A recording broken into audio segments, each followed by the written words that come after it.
Alright, we're in the final section of the story mode here of LEGO Marvel Superheroes. And here's a couple of characters that I liked, and I did want to show off that Spider-Man in this game cannot use a spider line randomly on the Helicarrier deck. In LEGO Marvel's Avengers, he actually can, and it's just a little bit weird. But we're going to jump right into the story today, so no time with Spidey and Cap. Now, in between chapter 14 and this chapter, in the actual story mode of the game, what you learn is that Nick Fury gets the idea that they need to team up the heroes and the villains.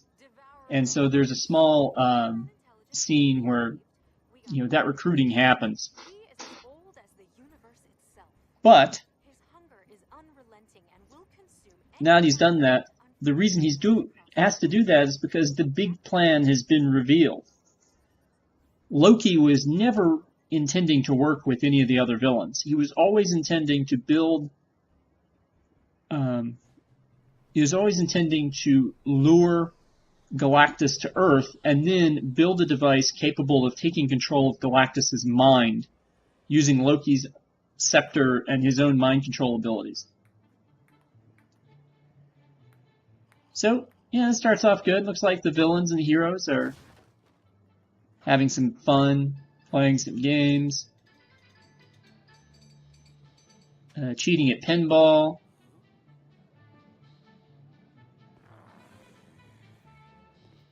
And then, of course, we discover, Hulk sandwich crashes to the floor. And that means that it's on. And so instead we get this huge brawl on the Helicarrier deck between the various characters. Nick Fury, not sure he can get these guys to work together. And here he is. Here's Loki's little device for controlling Galactus, and here is the great World Eater himself with his horned helmet. And totally not any kind of inspiration for the Transformers villain Unicron, who of course is now 30 years old. So what's going to happen here is our team is going to get split into 2 or 3 little groups who are going to have to work together to defeat Galactus. So the first thing that we need to do is we need to unjam the Helicarrier fans. Sort of seems a little Avengers 1-ish, but this is why we have Green Goblin and his pumpkin bombs to blow up these silver objects in the fan. You'll note that we also have Thing, a big figure, Spider-Man, a web slinger, and we also have Mystique, who in this case, obviously she's not going to disguise herself as anything, but she's an intelligent character who can use technology. So that'll give you a bit. And at this point, I forgot that Galactus did this, where he would suck you up into his mouth. So he ate the Thing, and then the Thing respawned.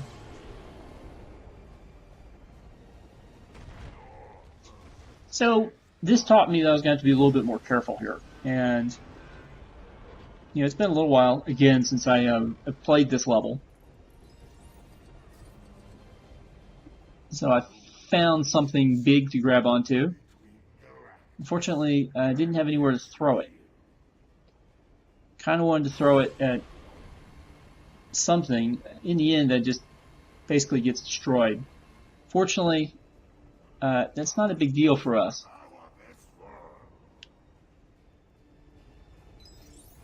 Now you can see there's some magnetic stuff that we can't interact with because we're not a magnetic character. We're going to run over here to this Quinjet. We're going to pull it apart in order to have more material to build something. So We built something, now we need Spider-Man to pull it up out of the ground.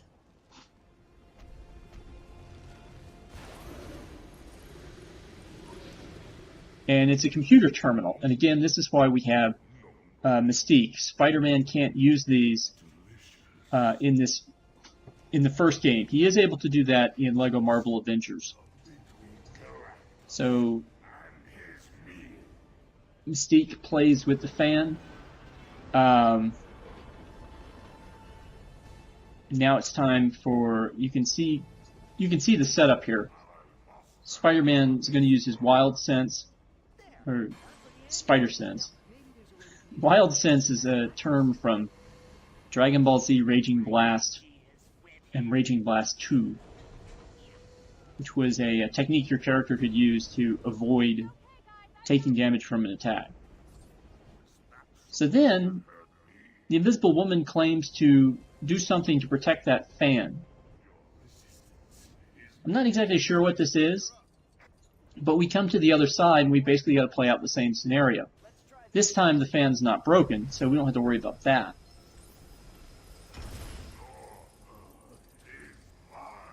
And we have a similar team. We've got Iron Man, Abomination, and Johnny Storm. Now, it's kind of weird to have Iron Man and Johnny Storm on the same team, since the Iron Man suit can do the things that Johnny Storm can do. But, you know, I didn't make this game. Venom ordinarily could transform into a big figure, but it doesn't work here because the first thing that Venom will do is try to change to another character instead of simply growing big, and so you won't get it. Now, there was a cut there. It took me a while to remember what exactly I had to do, and the answer is I had to take the long way around the Helicarrier fan to get to the place where Venom is supposed to detect using something like Spider Sense, and basically set up what we did with Spider-Man on the other side.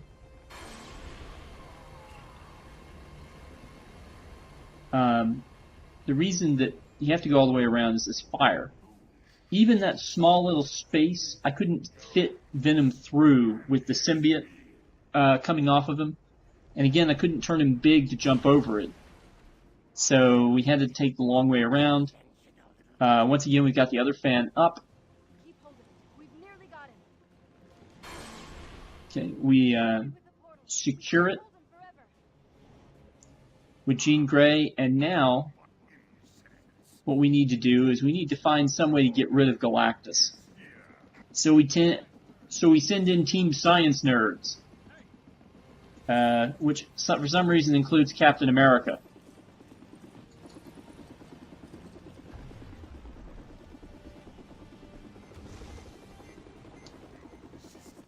Again, this team kind of has some redundant pieces. There's no real difference between using Otto Octavius or Reed Richards, except that Reed Richards can still turn into little special objects like a hammer.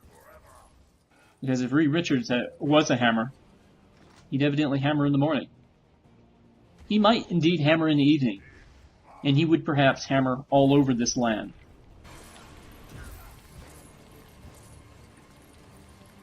So now we need to build some stuff. You can see that there's some little device here. And here's where you need to be careful. It gives you a passing shot of how the other three little generators are lined up, but doesn't stay there.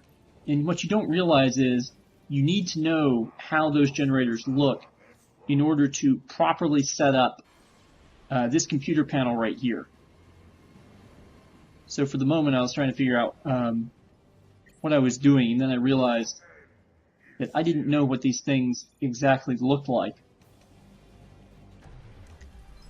So I backed out and took a look, and then went back in. Fortunately, you are invisible when you're working on a computer. And the shields may not protect me forever, but the fact that I'm working on a computer or building something could actually do that. So I got halfway done, then I get the other half working. So now we have our portal generator. And this is going to create the portal so we can get Galactus out of Earth's area. Problem, portal gets knocked offline. And of course, there's one guy who can help us. And that is the muscle behind Team Science Nerds, which would be Captain America. So we saw Captain America crucial in defeating Dr. Doom. Now he's crucial in growing the portal big enough to suck in Galactus. Problem is, we need Galactus to lose control in order to get sucked into the portal. So we have two problems. We've got the fact that Loki is controlling Galactus' mind, and we need a distraction. So we have our middle team, and our middle team's job is to provide the distraction. So we've got Storm, we've got Dr. Doom, we have Magneto. So since we got a blue object here, let's go ahead and get Magneto working.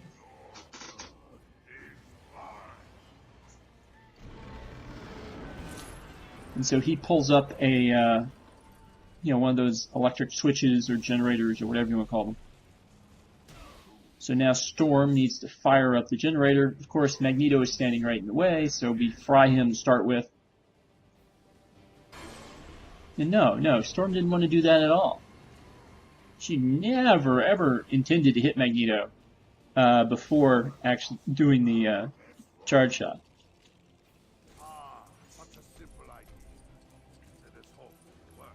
Okay, so now we're building something, and it's not obvious right away what we're building,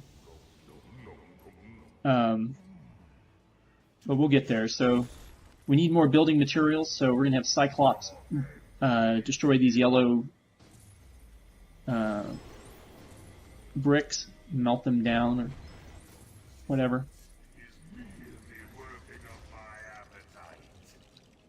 And so now you can see that we're building a world in the middle of the Helicarrier deck. We've only got about half of the pieces there. We're going to need a few more. And unfortunately, the world's not...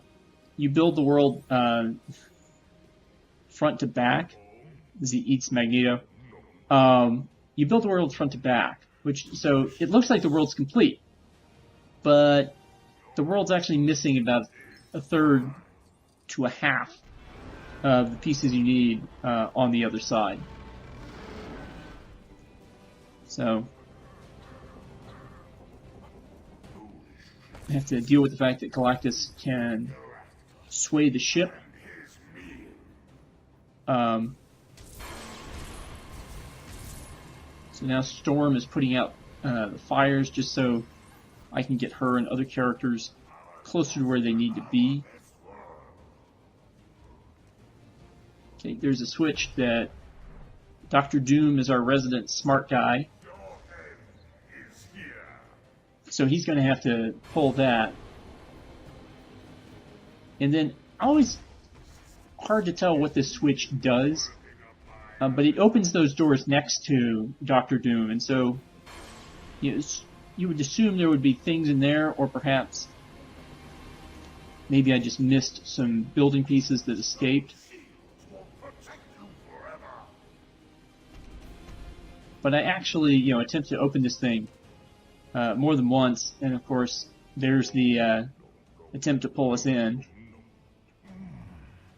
Delicious.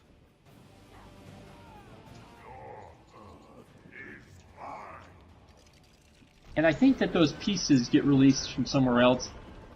But now we've got 75% of the world complete.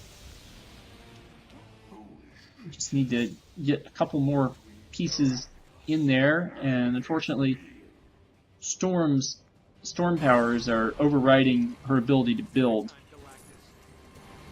So Magneto finishes the world, and it turns into a big cake. Delicious cake.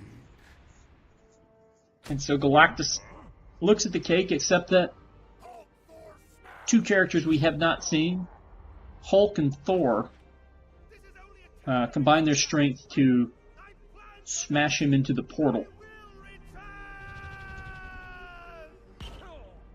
And Hulk gives Loki a little nudge to keep him in the portal as well. And Tony Stark has a little disturbing conversation with the Tesseract. I'll take that. Thanks. Can we talk about this? So, and Galactus decides that maybe he'll just eat Loki. So that's where the story ends. At this point, you can advance on to free play using any of the characters in the story, through the story stages and through additional stages. So we're going to be going through the Deadpool stages, which is the next part of this game, in free play mode. So that should be a little bit exciting. It'll give us a few extra videos, and I'll see you then.